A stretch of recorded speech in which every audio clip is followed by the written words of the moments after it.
church attendance is on the decline. One type of church is rounding up a lot of interest. It's called Cowboy Church, and there may be as many as 5,000 of them around the world. Here in Kentucky, there's at least 30, including one right here in Somerset.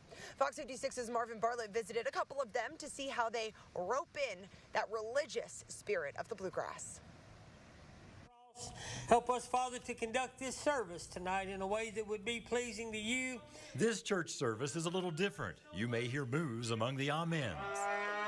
Amen. These congregants take stock of their lives in a stockyard. He formed you for a purpose. This is the Rugged Cross Cowboy Church in Richmond. You don't have to be a cowboy to attend.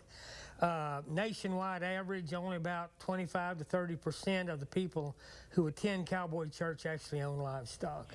Cowboy churches became popular in the 1970s on the rodeo circuit and can be outreach ministries tied to Baptists, Methodists, Presbyterians, or no denomination at all.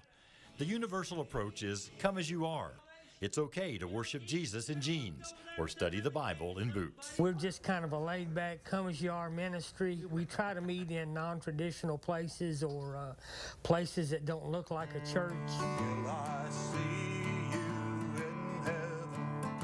Kenny Rowe, a songwriter from Virginia, is traveling the country, trying to visit as many cowboy churches as possible. I saw us and the angels in a dream last night. He got hooked on this way of worship after visiting a cowboy church in Texas a few years ago. What went on in that service is people would hold up cardboard signs and say, I'm a survivor of abuse. The next person get up, I've been an alcoholic for 40 years and been sober for 10.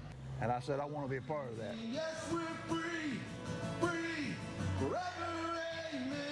Reaching people in recovery is a big goal of Open Range Ministries in Somerset, where people are born again in a barn.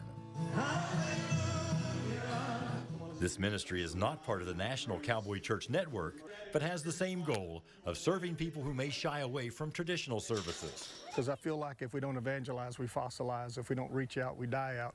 So really, you need that aspect of taking the gospel to the world. I've been brought out of the pit. I've been brought out of the clay. And he set my feet upon a rock.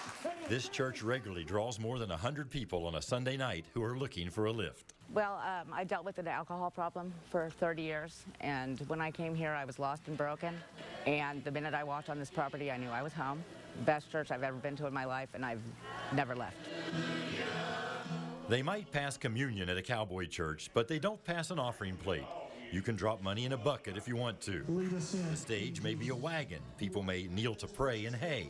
And you might even see a baptism in a watering trough. We've had services where people have said, let's get baptized right now. So we've taken them and baptized them that night. For many people, this is a new way to get that old-time religion. Everybody should experience Cowboy Church once. The style of worship can vary greatly, but all cowboy churches want to lasso lost souls and make visitors feel at home on the range. With the spirit of the Bluegrass, I'm Marvin Bartlett.